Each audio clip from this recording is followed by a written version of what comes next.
नाज़रीन आदाब, न्यूज़ 18 उर्दू में आपका इस्तकबाल है। मैं हूँ विसाल आज़म। आप देख रहे हैं खबर खास में आज फिर वही मौजू कि आखिर तलबा क्यों है निशाने पर। जी हाँ, पिछले कुछ हफ्तों से जो लगातार हम देख रहे हैं, इसमें पहले जामिया का जिक्र कर आता है, किस तरह जामिया में जो तलबा मुजाहरे कर रहे थे अपनी उन कुछ मांगों के साथ, उन तलबा को किस तरह यूनिवर्सिटी के अंदर, यहाँ तक कि लाइब्रेरी में और वॉशरूम्स तक में घुसकर मारा गया। इसमें पुलिस वाले भी थे और तलबा का जैसा कहना है कि कई दूसरे लोग भी थे जो शायद कुछ इस तरह की वर्दी में थे या अलग ड्रेस में थे। उसी रात लगभग ये खबर आती है कि अलीगढ़ मुस्लिम यूनिवर्सिटी में भी इस तरह का तशद्दुद हुआ और जो तलबा है उन्हें भी पुलिस के गुस्से का सामना करना पड़ा। बहुत तरह की खबरें आई, कई तरह के तस्वीर आए, वीडियोज आए। इन सब के बीच जेएनयू पर यह ताज़ा तशद्दुद का मामला है, जहां जेएनयू के तलबा को गुस्से का निशाना बनाया गया है। और इस बार फर्क इतना है कि पुलिस ने ये हमला नहीं किया, पुलिस ने ये पिटाई नहीं की। जिन लोगों ने पिटाई की वो अपने चेहरे पर नकाब लगा कर आए थे, अपने चेहरे को छुपा कर आए थे। और इसीलिए सवाल लगातार तब से बना हुआ है कि आखिर कौन है ये नकाबपोश, आखिर कहां से इन्हें मिलती है इतनी शह, कहां से इन्हें मिलती है इतनी हिम्मत, आखिर कब पकड़े जाएंगे ये नकाबपोश।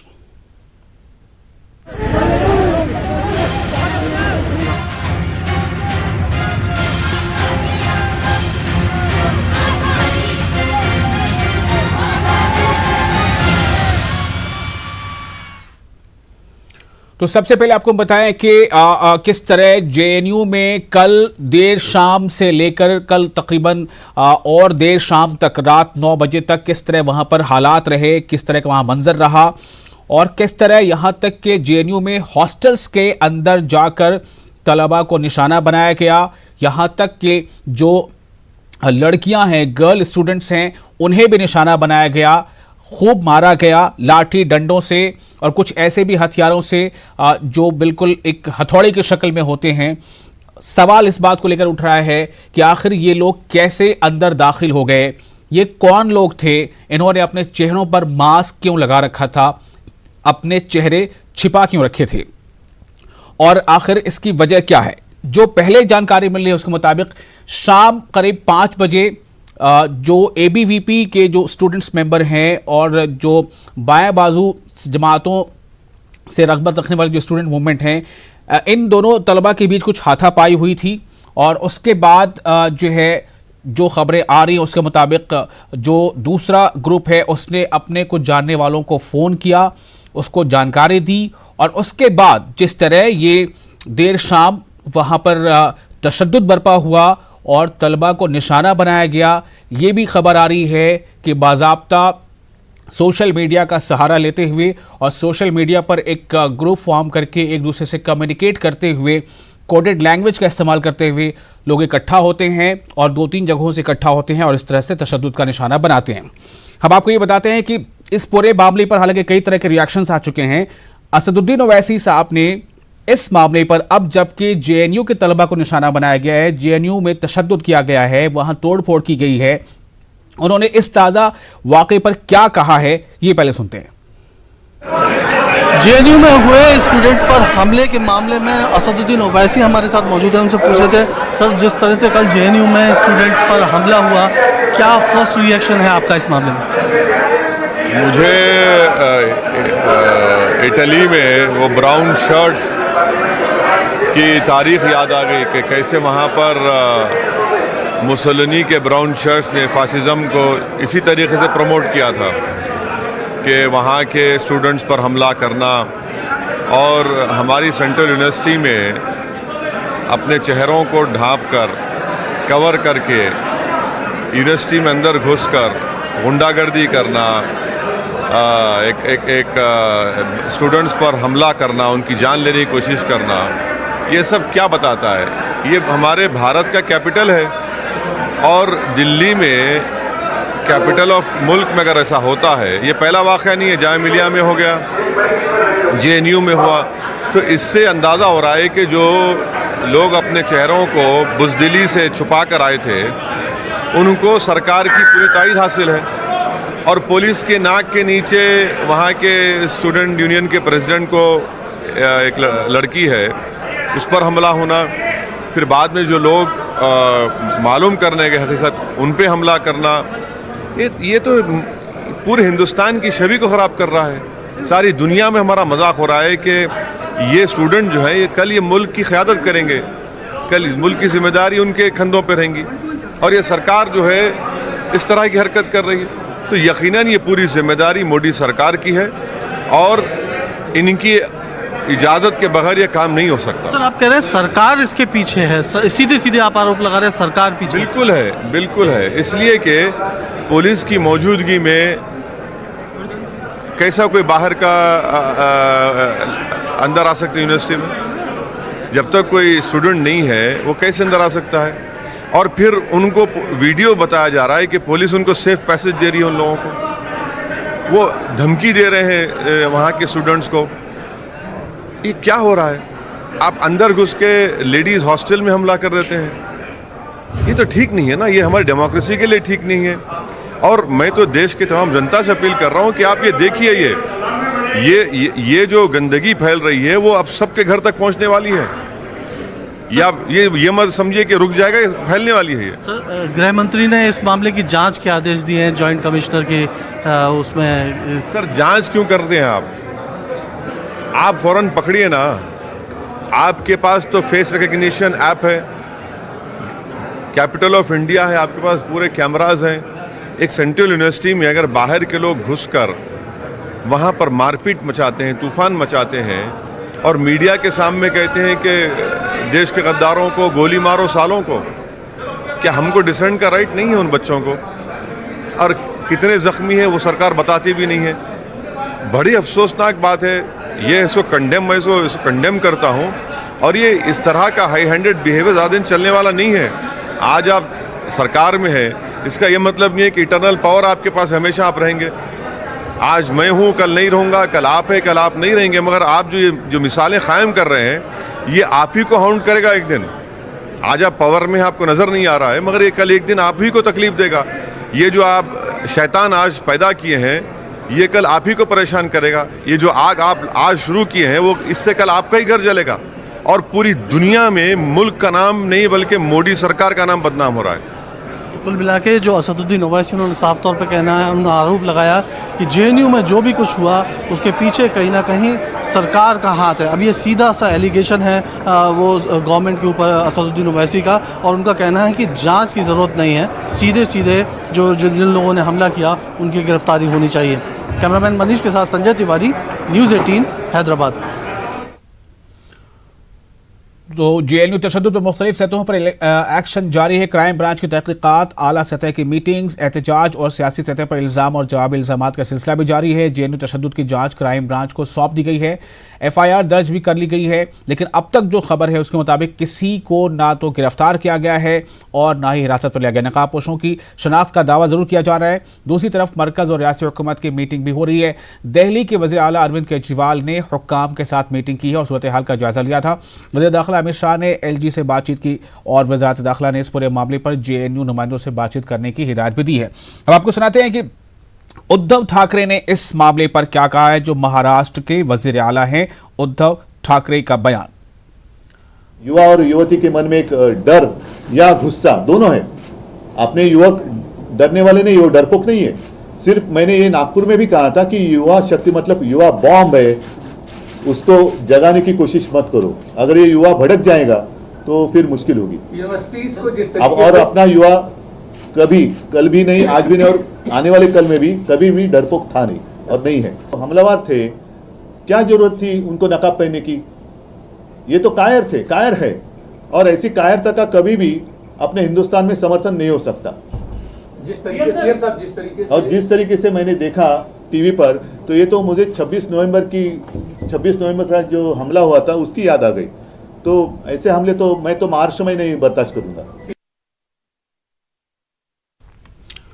और आपको बता दें कि साबरमती एक हॉस्टल है जहां पर ज्यादा नुकसान पहुंचाया गया था। JNU के अंदर साबरमती हॉस्टल, और आपको पहले भी हम बता चुके हैं, आपने तस्वीरें भी देखी हैं कि जब ये पिटाई हो रही थी वहां जो हमलावर थे उन्होंने ऐसे ड्रेसेस पहन रखे थे और अपने चेहरों पर मास्क लगा रखा था और उनके हाथों में लाठी डंडे थे, किसी के हाथ में कुछ ऐसे औजार भी थे जो हैमर के जैसा था, हथौड़े जैसा था।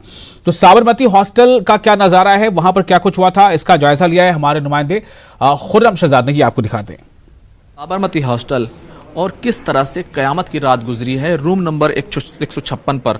ये आप देख सकते हैं कि किस तरीके से ये पूरा हॉस्टल है। इस हॉस्टल में जो छात्र रहते थे, इस रूम में जो छात्र रहते थे, वो डरे हुए हैं। उनको यहाँ से कूद कर डर कर यहाँ से अपनी जान बचानी पड़ी थी। सिलेंडर यहाँ पड़ा हुआ है, ये जो आग बुझाने के लिए होता है, लेकिन इसका इस्तेमाल इस रूम को तोड़ने के लिए किया गया, इसका दरवाज़ा तोड़ने के लिए किया गया, इसको खोलने के लिए किया गया। उसके बाद जो उत्पात मचाया गया वो आप यहाँ पर देख सकते हैं।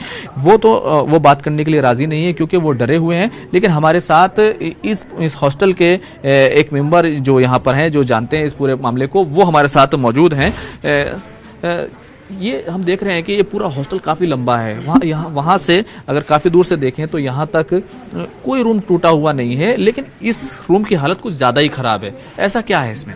जैसे कि आप जानते हैं कुछ स्पेसिफिक रूम हैं इस हॉस्टल के जिन पे पूरी तरीके से टारगेट किया है, और जो ये बाहरी लोग थे और कुछ यहाँ के स्थानीय लोग भी थे, इस हॉस्टल के लोग भी इन्वॉल्व थे, तो उनको पता था किस हॉस्टल में कौन सा रेजिडेंस रहता है। तो आप देखेंगे जिन हॉस्टलों के बाहर एबीवीपी का पर्चा लगा हुआ है या एबीवीपी के रेजिडेंस उसमें रहते हैं, उसमें किसी तरीके की तोड़फोड़ नहीं की गई है। जो लेफ्ट या एनएसयूआई समर्थित जो भी रेजिडेंस यहाँ रहते थे उन पे खास तौर से टारगेट किया गया। इसी तरीके से खाकी जो यहाँ के रेजिडेंस हैं उनके ऊपर स्पेसिफिक तौर पर पूरी तरीके से लिंचिंग की तैयारी थी। इस पूरे कांड में, इस पूरे प्रकरण में राम कुमार मीना का क्या रोल है? रामावतार मीना जो है वो इस हॉस्टल के वार्डन हैं, और वो वार्डन पूरी तरीके से पहले मीटिंग करते हैं, और जो एबीवीपी के लोग रहते हैं वो हॉस्टल से पहले ही निकल जाते हैं कि इस तरीके के इंसिडेंट होने वाली है, और इसके बाद सुबह घड़ियाली आंसू दिखाते हैं, अपना रिजिग्नेशन सौंपते हैं कि मैं ये सब नहीं। तो पूरी तरीके से वो मेरे सेंटर के हैं, मैं जानता हूं कि ये पूरा एबीवीपी समर्थित हैं और संघ के लिए पूरी तरीके से कार्य कर रहे हैं। तो इन्होंने किसी भी तरीके से स्टूडेंट को बचाने के लिए आगे नहीं आए। यहाँ तक कि जो इस हॉस्टल में गार्ड तैनात थे वो गार्ड भी यहाँ मौजूद नहीं थे, बाकी हॉस्टलों में तो गार्ड भी उपलब्ध थे कि उस मॉब को किसी तरीके से रोकें। तो क्या कुछ गुजरा है इसका अंदाजा इस बात से लगाया जा सकता है। अगर ये भी कहा जाए कि एबीवीपी की तरफ से किया गया अगर ये हमला है तो बड़ा ही शर्मनाक है, और सवाल ये है कि आखिर इस मामले में जो पूरे दूसरे रूम हैं उनको क्यों टारगेट नहीं किया गया? क्या इसमें रहने वाले ये कश्मीरी छात्र हैं, माइनॉरिटी से ताल्लुक रखते हैं, क्या सिर्फ इस वजह से उनके ऊपर हमला किया गया? और क्या योजना थी, क्या उनको लिंच करने की योजना थी? ये एक बड़ा सवाल है, लेकिन जिस तरह का यहाँ पर नज़ारा दिख रहा है वो बहुत कुछ कहता है। कैमरामैन योगेंद्र के साथ खुर्रम शहजाद, न्यूज़ 18 उर्दू, दिल्ली। और खुर्रम शहजाद से हम जुड़ेंगे हमारे नुमाइंदे जो इस वक्त जेएनयू में है। उससे पहले शंकर आनंद हमारे साथ मौजूद हैं फोन लाइन पर। शंकर, ये जानना चाहूंगा कि जिस बात को लेकर कल रात से ही दिल्ली पुलिस के सामने, हेडक्वार्टर के सामने लगातार तलबा जमा हो गए थे और मांग की जा रही थी कि एफआईआर दर्ज की जाए और जल्द से जल्द गिरफ्तारी की जाए, क्या अब तक कोई गिरफ्तारी हो पाई है? देखिए, अभी तक दिल्ली पुलिस की अगर कहें तो दिल्ली पुलिस ने अभी तक ना ही तो कोई गिरफ्तारी की है, ना ही अभी तक किसी को डिटेन किया है। हालांकि कल रात में 4 लोगों को हिरासत में लेने की बात आ रही थी, लेकिन अब उन लोगों को रात में ही बातचीत करके उन सभी लोगों को छोड़ दिया गया। तो इस वक्त में ना कोई हिरासत में है, ना ही कोई गिरफ्तारी है। और इस मामले में दिल्ली पुलिस का कहना है कि हमारे पास कई शिकायतें आई थी, लेकिन उनमें से एक मामले को दर्ज किया गया है और एक एफआईआर रजिस्टर्ड हो गया है, और उस एफआईआर में कई अज्ञात लोगों का नाम दर्ज है। यानी कि अब जैसे जैसे इस मामले की इन्वेस्टिगेशन आगे बढ़ेगी, उसके बाद उसमें जो भी आरोपी होंगे उसको नामजद किया जाएगा। तो फिलहाल अभी एक एफआईआर रजिस्टर्ड हुआ है, लेकिन आने वाले वक्त में इस मामले की तफ्तीश करने के बाद कई और एफआईआर रजिस्टर्ड हो सकते हैं, और इस मामले में कुछ छात्रों के खिलाफ भी कार्रवाई हो सकती है जिनके खिलाफ ठोस सबूत मिलते हैं। तो हालांकि अभी तक इस मामले में किसी को भी गिरफ्तार नहीं किया गया है। क्या पुलिस ने ये माना है कि वाकई इस हमले में बाहरी लोग शामिल थे, या पुलिस अब भी यही मान रही है कि ये अंदर ही जो है छात्रों के वर्सेस छात्रों से हो गया? देखिए, यहाँ पर अभी जो चीजें निकल आ रही हैं कि ये भारतीय विद्यार्थी परिषद और जो लेफ्ट विंग से जुड़े हुए जो छात्रों का समूह है उनके बीच की ये लड़ाई है। लेकिन जिस तरह से नकाबपोश वाली जो बातें निकल के आई हैं कि कुछ नकाबपोश यहाँ पे मारपीट को अंजाम दिए हैं, वो बाकायदा हंगामा किए, लेकिन इस मामले में अभी तक दिल्ली पुलिस ने बहुत कुछ अभी तफ्तीश में पाया नहीं है। तो अभी तक जो शुरुआती आंकड़ा यही लग रहा है कि कुछ छात्रों के द्वारा जानबूझकर अपने चेहरे को ढका गया था, और जिससे कि वो कोई उसका चेहरा पहचान ना पाए, और उसके बाद इस तरह की मारपीट को अंजाम दिया गया है। हालांकि यहाँ पर जो इस बात की भी तफ्तीश दिल्ली पुलिस कर रही है कि क्या इस मामले में कोई बाहर से स्टूडेंट जो है वो अंदर प्रवेश किए और वो उसके बाद वहां पर आकर तोड़फोड़ और मारपीट के मामले को अंजाम दिया है, तो उस एंगल को भी खंगाला जाएगा। तो हालांकि इस मामले में भी तफ्तीश के लिए कई महत्वपूर्ण जो पॉइंट्स हैं वो हर एक पॉइंट पे दिल्ली पुलिस काम कर रही है। और साउथ दिल्ली की जो बसंत कुंज थाना है, बकायदा उस थाने में बकायदा पुलिस इस मामले की तफ्तीश में जुटी हुई है कि किस तरह से हंगामा बरपा, किस तरह से यहाँ तोड़फोड़ हुई और छात्रों के बीच में आपस में जो मारपीट हुई है उसकी मुख्य वजह क्या थी। हालांकि बहुत सारे जो वीडियो है उसको एकत्रित किया गया है, बहुत सारे स्टिल फोटोग्राफ। और शुक्रिया शंकर इस जानकारी के लिए। शंकर आनंद ने बताया, हमारे नुमाइंदे हैं, कि अभी तक ना तो किसी को हिरासत में लिया गया है और ना ही किसी की गिरफ्तारी हुई है। हालांकि कुछ देर पहले हमने आपको जो दिखाया था साबरमती हॉस्टल का मामला, वहां जो रेजिडेंट थे वो यही कह रहे थे कि आप देखिए जिन कमरों में या जिन कमरों के बाहर दीवारों पर या दरवाजों पर कुछ भी ऐसे निशान थे जिससे ये पता चलता हो कि यहाँ एबीवीपी का स्टूडेंट रहता है या उसे रूम अलॉट है, ऐसे किसी कमरे में किसी हॉस्टल में कोई तोड़फोड़ नहीं हुई है। बाकी के कमरों में तोड़फोड़ हुई है, स्टूडेंट्स को मारा गया है। ये पुलिस के लिए ये एक मौजू है कि वो इसे इन्वेस्टिगेट करे। खुर्रम हमारे साथ मौजूद हैं इस वक्त जेएनयू कैंपस से ही। खुर्रम, मैं आपसे जानना चाहूँगा कि इस वक्त आप हॉस्टल के करीब हैं या कैंपस में कहाँ पर हैं और इस वक्त क्या सूरत हाल है? शंकर आनंद ने हमें बताया है कि अभी तक ना तो किसी को पुलिस ने हिरासत में लिया है, ना ही किसी की गिरफ्तारी हुई है।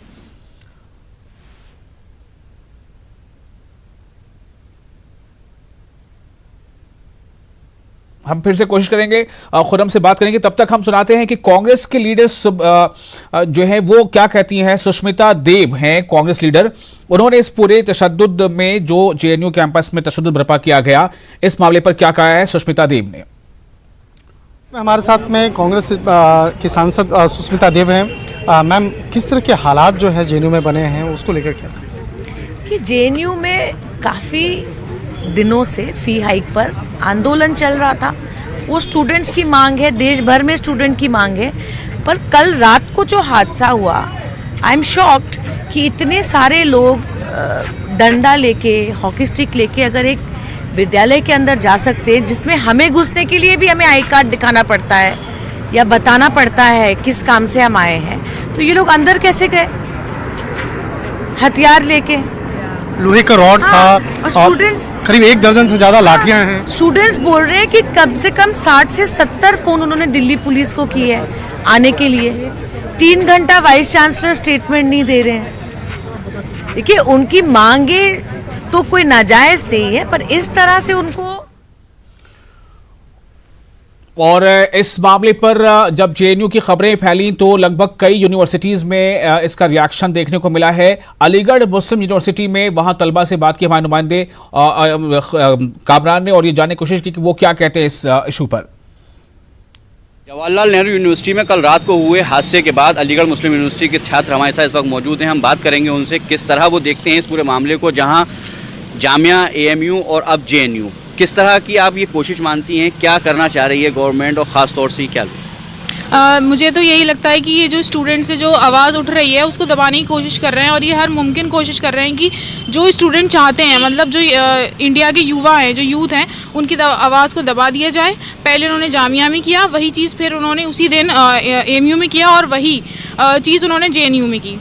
तो ये जो है साफ साफ दिख रहा है कि वो स्टूडेंट की जो है आवाज़ को दबा देना चाहते हैं, लेकिन ऐसा होगा नहीं, क्योंकि हम सब उनके साथ हैं। आज एएमयू जो है वो जेएनयू के भी साथ खड़ा हुआ है, और जो भी कुछ हुआ जेएनयू में, हम एएमयू के स्टूडेंट्स उसको कंडेम करते हैं, और जो भी इसके जो भी वो निकलता है, इसके दोषी निकलता है, उसके खिलाफ सख्त से सख्त कार्रवाई होनी चाहिए। जी, मुझे तो सिर्फ यही लगता है कि सरकार हमारे यूथ की आवाज़ को जो एक मुद्दे पर खड़ी हुई है उस सबको दबाना चाहती है ना, क्योंकि उन्हें भी लगता है कि अगर देश का युवा जाग रहा है तो कहीं ना कहीं उन्हें परेशानी होने वाली है ना, क्यों वो सिर्फ यही सोचते हैं कि वो अपनी कुर्सी के अलावा किसी चीज़ के ऊपर तो ध्यान नहीं देते, है ना। उन्हें अपनी कुर्सी खतरे में नज़र आ रही है, मगर ये बात ये नहीं जानते कि देश के युवा को अगर दबा दिया जाएगा तो अपना ही देश पीछे हो जाएगा, तो आज का इंसिडेंट है उसमें क्या लगता है कौन लोग हैं वो जो इसमें पूरे मामले? हम सभी जानते हैं कि ये ABVP वाले जो लोग आते हैं, हमें साफ पता चल रहा है कि इसके पीछे सियासत है और कैसे हमारे होम मिनिस्टर साहब ट्वीट एक भी कुछ नहीं बोला वहां पे हमें बचाने के लिए। These mob went into Sabarmati hostel, vandalized rooms. These mobs went to other hostels and vandalized the rooms. और उसके बाद ये लोग जो स्टूडेंट्स को अटैक किए थे वो तो है ही, लेकिन क्लियरली हम लोग एक बात जो JNU-SU की तरफ से मैं बताना चाहती हूँ कि आखिरकार ये गवर्नमेंट क्या चाह रहा है, ये हमें बहुत अच्छे से समझना पड़ेगा कि दिल्ली पुलिस का जो न्यूड स्पेक्टेटरशिप, उनको 2:30 बजे जब JNU-SU के तरफ से खबर मिलता है कि कुछ ऐसा सिचुएशन है, तब वो 100 मीटर तब उनके लिए लॉ एंड ऑर्डर काम नहीं किया। लेकिन JNU-SU का फी हाइक के खिलाफ एक प्रोटेस्ट हो जाता है तो मीडिया में ये बात फैल जाती है कि प्रोटेस्ट करना बंद कर दो। क्या ये न्याय हमारे लिए हमारा जान, it's an attempt to murder on us and it's a deliberate attempt to murder on our lives. So if we are asking for safety from Delhi police, if we are asking for safety from our internal security, is it that wrong? Is it that wrong that our students have been frantically running around to find safe space? And यही कुछ week पहले जामिया के साथ हुआ, जब students campus के अंदर थे, उनके अंदर पुलिस घुस के बेरहमी से टीयर गैस चलाया, पीटा, मारा। और हम ये मानते हैं कि यूनिवर्सिटी हमारा सेकंड होम है, ये हमारे लिए अपना घर है। और मैं यही बोलना चाहती हूँ कि JNU हमारा घर है, था और रहेगा। ये RSS के लोग हमसे हमारा घर नहीं छीन सकता। अगर उनको लग रहा है कि एक डंडा JNU-SU को मार के वो भाग जाएंगे, तो मैं ये बार बार बताना चाहती हूँ कि नहीं, आप किसी भी तरीके से हमारी हिम्मत को तोड़ नहीं पाए हैं और हम लोग वापस आए हैं। कल जब मैं खुद हॉस्पिटल मेन गेट की तरफ से निकलने जा रही थी एम्बुलेंस में, वहां पे ABVP के कुछ एक्टिविस्ट SL में पढ़ते हैं, बैचलर्स के स्टूडेंट है, खुलेआम खड़े थे और मैं एम्बुलेंस से मुझे निकलना पड़ा ये बोलने के लिए मुझे वे आउट दीजिए। मुझे निकलना पड़ा when I was bleeding heavily, मुझे जाने नहीं दिया जा रहा था। एंड ही सेड कि जो हुआ है सही हुआ है, ऐसा ही होना चाहिए था। मैंने बोला मैं जा रही हूँ हॉस्पिटल, लेकिन मैं वापस आऊंगी और वापस आके ये लड़ाई चलेगी, तब तक स्टूडेंट्स यहाँ के ये लड़ाई चलाएंगे। और मैं ये क्लियरली बोलना चाहती हूँ, आज JNU जो लड़ाई ये लड़ रही है, ये आइसोलेशन में नहीं है। Let's remember Rohit Vemula, please let's remember Rohit Vemula, let's Rohit Vemula not remain a slogan for us. Today what JNU is fighting against fee hike is exactly not to push this university towards more institutional murders, and we are proud to fight about that and we will fight it out. Because आज मैं बोलना चाहती हूँ कि JNU को बार बार isolation में देखा जा रहा है, लेकिन मैं जामिया के स्टूडेंट्स को और तमाम सारे स्टूडेंट्स जो कल सॉलिडारिटी में हमारे साथ आए, उनको शुक्रिया करना चाहूंगी कि हमने दिखाया है इस सरकार को, इस RSS के गुंडों को, कि आप अपनी हिंदुत्ववादी जो आपकी मनुवादी सोच है उसको आप रख सकते हो, लेकिन हमारे पास जो ताकत है वो हमारा संविधान है और उसके लिए हम लड़ेंगे और हम किसी भी तरीके से पीछे नहीं हटेंगे। तो उसके साथ साथ में JNU, मुझे ये शायद आखिरी में नहीं बोलना चाहिए, लेकिन I think so when I was there in the hospital yesterday, there was wishes coming continuously for me and the other people who were brutally beaten up. But I would say, I would like to thank JNU, the office bearers who continued the movement then also, standing straight at the face of this RSS and never moved an inch back and told at their face कि every iron rod that you have beaten up students will be given back by our debate and discussion. Every iron rod that you have beaten us up, we will give it back with our democratic debate that we always put up, and JNU's culture will not be eroded at any time soon. JNU will uphold this democratic culture in the years to come, and this will be remembered in the history of students movement कि RSS के गुंडे जब iron rod से पीटने आए थे लोगों को, स्टूडेंट जब घायल हुए थे, JNU ऐसा संस्थान था जो उठ के अपनी डेमोक्रेटिक आवाज को बुलंद करते हुए उनके खिलाफ आवाज उठाई थी, और वो बुलंद आवाज सस्ती शिक्षा, फ्री शिक्षा के लिए उठाई गई थी। और इन लोगों की डिविजिव जो पॉलिसी है CAA के खिलाफ उठाई गई थी, और ये हिस्ट्री में जाएगा। और मेरा पूरा कॉन्फिडेंस है JNU कम्युनिटी पे और तमाम सारे साथी जो पूरे देश में आज लड़ रहा है कि ये लड़ाई यहाँ तक सीमित नहीं है, इस लड़ाई को आने वाले टाइम में लेके जाना है। लेकिन साथ साथ आज मैं मीडिया के सामने आई हूँ तो मैं ये बात बताना चाहूंगी, कल जो हुआ है, अगर इस वाइस चांसलर के पास इतना भी मॉरल एथिक्स रहता तो अब तक रेजिग्नेशन दे दिया होता। लेकिन अगर उसके पास नहीं है तो ये इंश्योर तो जरूर हम करेंगे कि उसका रिमूवल इमीडिएटली लिया जाए, क्योंकि this is not tolerable, this is not tolerable. An attack on me with the iron rod is an attack on the 8,500 students who have voted me, who have elected me as their representative, and I am not going to tolerate any such brutal attack that is happening on any student, and the Vice Chancellor must resign himself, or if he is not resigning, the MHRD must ensure that he is removed from the position of Vice Chancellorship of Jawaharlal Nehru University. और इसके साथ साथ भी आने वाले 8 तारीख को एक स्टूडेंट स्ट्राइक है। आप लोगों से, JNU के कम्युनिटी से भी हम बोलना चाहते हैं, और बाकी जो बाहर के स्टूडेंट्स भी आज यहाँ पे हिस्सा हुए हैं, हम 8 तारीख को एक स्टूडेंट स्ट्राइक में जा रहे हैं।